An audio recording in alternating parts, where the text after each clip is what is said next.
So my next question is around boundaries. Yes. How do we set healthy boundaries around the child while still being very nurturing? For the child not to feel that I'm bounded by these things, but like how do we set healthy boundaries that enable the child? Yeah. So boundaries are applicable to everyone. It's applied to parents and it is also applied to children. So it is nothing but it's just like a mirror. Now when you see yourself in the mirror, you see yourself.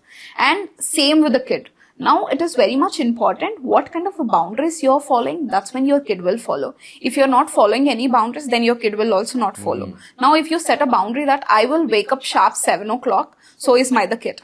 So if you do it along with them, with the multiple repetitions and the modeling, that's when your kid will understand. Now, for example, just give me an example. I'll give you an example where you're using your tone, high pitch, and you're saying something to someone. Your kid will watch. And the moment your kid is talking the same way with you or anyone, what is our immediate reactions? Like, you can't talk to like that. So the kid will have a question. So you are talking. So what is wrong with I am talking? So that's when it will surprise us. It makes a lot of difference. So it is very much important how we are following and what we are doing. The kids are very smart to observe and, enact the same thing. So it is important that if they are comprehendingly, they are doing good. So you have to tell these are the boundaries, and as a kid, you don't have to put a lot of boundaries. It is okay for them to, be like a free bird and enjoy every aspect, but it is also important for them to understand that these are your boundaries and we will be only allowing you to do it. And sometimes it is okay that not to follow any boundaries also. So seems like the onus is also on the parents here to kind of follow those boundaries and true. model that behavior for the children, which something we don't think about. We want them to do something, but finally when it comes to us, we follow. Like things like the screen and things like that. So can you share some practical tips of how we can set routines and build structures around children? Because from what I learned, at least from the Montessori way, routines and structures are very important and needed for children because it helps them predict what's next, feel more secure. Yes. So any suggestions to our parents, any effective strategies on things that worked on how we can build, and this is for children starting age 1 to all the way till 5.5, 6. Done. So now first, foremost is like when they are eating. Most of the time we try to feed till the age of 12 months.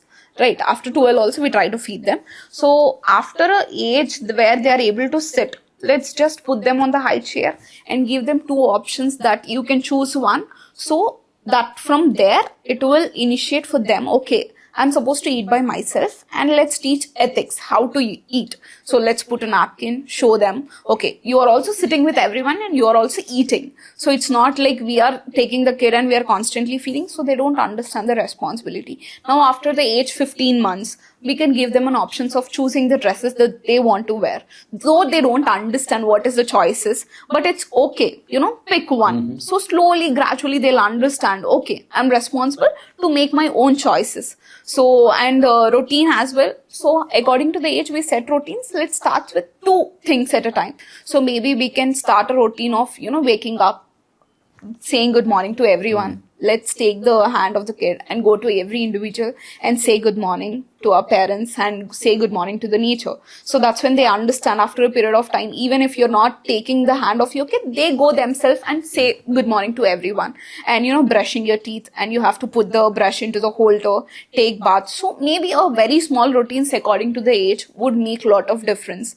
So I understand we love our kids, but there is a difference between love and spoiling your kids. So most of the time we fall into the word spoil and think that it's love.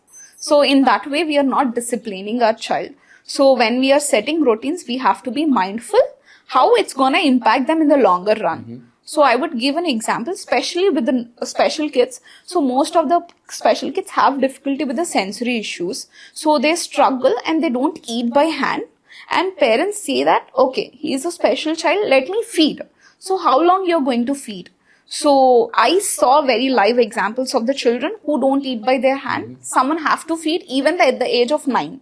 So you could see there is a lot of difference. Now I say at a very young age, give them everything, because it's an exploring age. So the moment they don't explore, they'll not understand what is the texture of it. So it is very important, and very we need to be very mindful what kind of a routine we want to set, not as a kid, but how they will grow into an adult.